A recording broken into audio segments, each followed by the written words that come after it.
आप सबको नमस्कार। इतने मायूसी के माहौल में आपको एक सुखद खबर देना चाहता हूँ।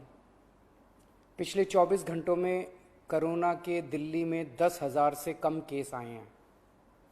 पिछले 24 घंटों में लगभग 8,500 केस आए हैं दिल्ली में। पिछले कई दिनों से दिल्ली में बहुत ज़्यादा केस आ रहे थे। 20 अप्रैल को तो 28,000 से भी ज़्यादा केस आए थे। आज 8,500 केस आए हैं। कई दिनों में पहली बार 10,000 के नीचे केस आए हैं। दिल्ली में संक्रमण दर भी काफ़ी कम हो गई है।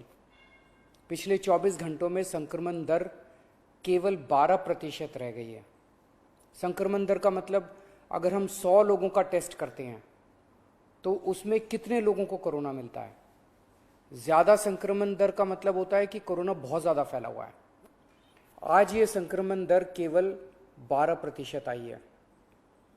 22 अप्रैल को ये 36% तक पहुंच गई थी दिल्ली में संक्रमण दर। इसका मतलब दिल्ली में अब काफ़ी कम लोग बीमार पड़ रहे हैं। अस्पतालों में भर्ती लोगों की संख्या भी अब काफ़ी कम हो गई है। पिछले 10 दिनों में दिल्ली के अस्पतालों में कोरोना के 3,000 से ज़्यादा मरीज कम हो गए हैं, यहाँ कि 3,000 बेड खाली हो गए हैं। और अब अस्पतालों में बेड मिलने में परेशानी नहीं हो रही है। हालांकि एक बात देखने में आई है कि आईसीयू के बेड अभी भी भरे हुए हैं। इसका मतलब सीरियस मरीजों की संख्या अभी ज़्यादा कम नहीं हुई है। अभी भी दिल्ली के अस्पतालों में आईसीयू बेड लगभग सारे भरे हुए हैं। इस दिशा में भी आपकी सरकार काम कर रही है। लगभग 1200 नए आईसीयू बेड बन के तैयार हो गए हैं और आज या कल में ये चालू होने वाले हैं। इससे अपने दिल्ली वासियों को काफ़ी राहत मिलेगी।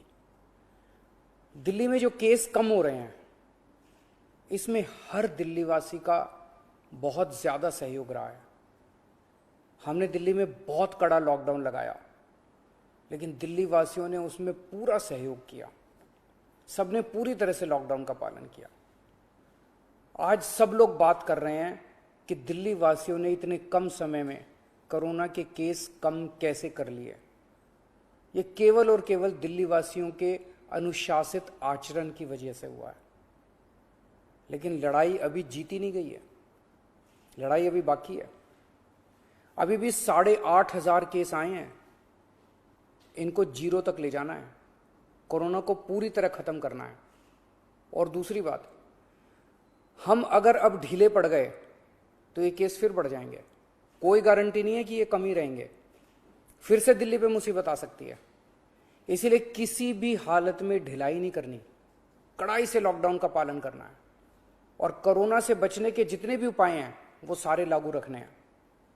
दिल्ली सरकार भी अपने इंतजामों में कोई कमी नहीं छोड़ रही। हम अभी और नए ऑक्सीजन बेड बना रहे हैं। ऑक्सीजन के कई हजार सिलेंडर खरीद रहे हैं। नए नए आईसीयू बेड बना रहे हैं, ताकि भगवान ना करे अगर कोरोना के केस फिर से बढ़ गए तो हमारी तैयारी में कोई कमी नहीं होगी। पिछले कुछ दिनों में बेहद दुखदाई, बहुत दुखदाई दिन बीते। पिछले सभी कोशिशों के बावजूद हम अपने कई दिल्ली वासियों को बचा नहीं पाए। कई परिवारों में तो 1 से ज़्यादा मौत हुई है। मैं भगवान से प्रार्थना करता हूँ कि इन सभी आत्माओं को शांति प्रदान करे।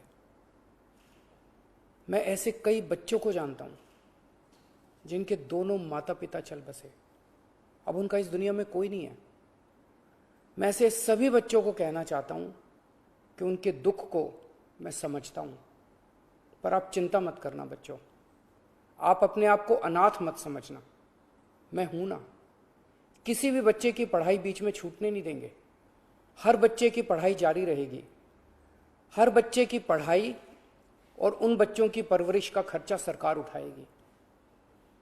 ऐसे कई बुजुर्ग हैं जिनके जवान बच्चे थे, वो कमाते थे तब उनका घर चलता था। अब वो कमाने वाले बच्चे नहीं रहे। ऐसे सभी बुजुर्गों को मैं कहना चाहता हूं कि आपके बच्चे चले गए। इस बात का मुझे बेहद अफसोस है, लेकिन आप चिंता मत करना। अभी आपका ये बेटा जिंदा है। ऐसे सभी परिवार जिनमें कमाने वाले व्यक्ति की मौत हो गई, उनकी मदद सरकार करेगी। ऐसे परिवारों की हम आर्थिक मदद तो कर देंगे, पर ऐसे बच्चों को, बुजुर्गों को इस वक्त प्यार की ज़रूरत है, हमदर्दी की ज़रूरत है। मेरी ऐसे परिवारों के सभी पड़ोसियों और उनके रिश्तेदारों से विनती है, इनका ख्याल रखना। ऐसे परिवारों पे बहुत बड़ी मुसीबत आई है, इन्हें अपना प्यार और अपनी हमदर्दी देना। दिल्ली के 2 करोड़ लोग, हम सब एक परिवार हैं।